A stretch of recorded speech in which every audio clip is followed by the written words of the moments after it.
Hi, my name is Damien Feral, and I'm a process domain expert for oil and gas in the Process Electrification Practice at Schneider Electric.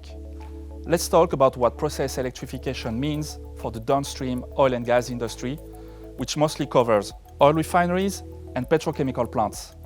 Nowadays, there is a critical need for energies and chemical industries to decarbonize and become net zero.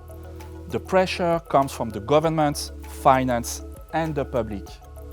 Let's recap some facts. An average oil refinery emits over 1 million tons of CO2 per year, and only 5 to 10% of the energy used comes from electricity. This industry generates about 17% of the worldwide industrial greenhouse gas emissions.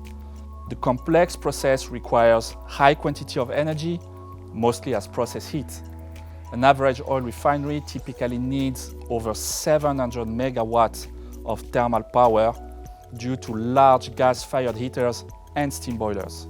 But then, why does process electrification make sense for an industry that historically uses its own gas? First, because electricity is the most efficient energy.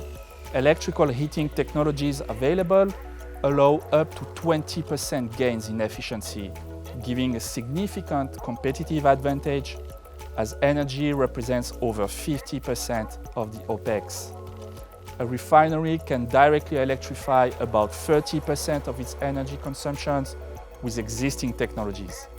Second, because direct process electrification can represent a better business case than green hydrogen and carbon capture technologies. They are capex intensive and require large quantities of electricity as well.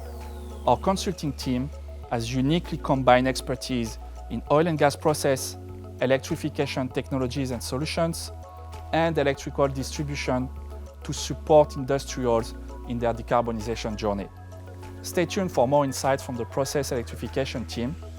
Connect and follow me on LinkedIn to get up to speed and learn more about what we do.